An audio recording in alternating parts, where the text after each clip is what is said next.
All right, great to be with our Dripping Springs Alumni Chapter tonight. And lo and behold, we've got Danny Amendola with us tonight.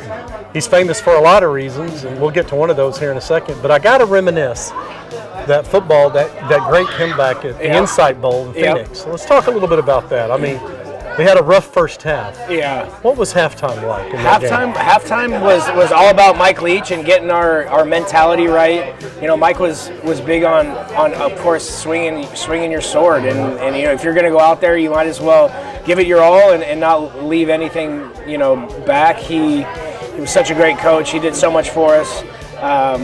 And we ended up coming back 33 points from half. Were we down 38-3 or something? I believe so. Something like that. I mean, it wasn't pretty.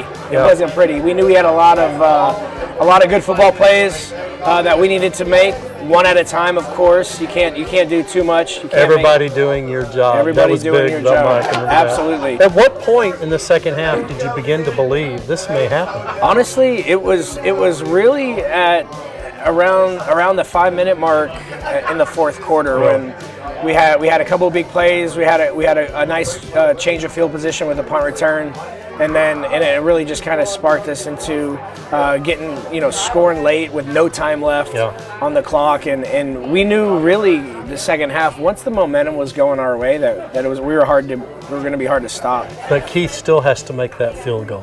So what's the tension like? I mean, when you're lining up, like 47 yards or something? Yeah, exactly. I mean, it just comes down to doing your job, like Coach said, and you know, we had a lot of momentum going into the fourth quarter, and it was a great win to be a part of. Yeah. Well, and you've had a lot of exciting times in the NFL. We could get into that and everything. A lot of great times with the teams that you played, but then you got into this second act. With Dancing with the Stars. Talk about that experience, and you made it to the finals. Yep, made it to the finals. It was an amazing experience. You know, it's 5-6 hours a day, every single day, no days off. I had a great experience, had a great partner, Whitney Carson McAllister, who is one of the best pros. She won a mirror ball on the program before. It's a lot like football, actually. You know, you got a week to prepare for a live show.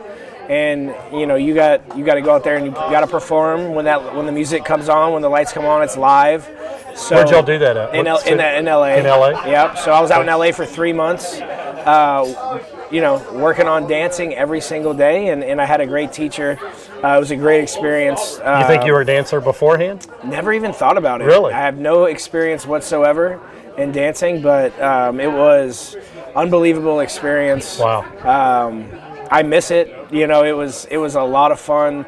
The whole Dancing with Stars crew, producers made it so easy. It was seamless, and it was an awesome thing to do. Well, you know, you represented us well. You always have, but in that whole new way, that was pretty wild, and you made a lot of Texas Tech alumni very, very proud. Thank you. You are one of us. So we're proud of you. Of course. All right, Thank you very much. to you. Good to see you. Appreciate you coming out tonight. Thank you. Thank you for having us.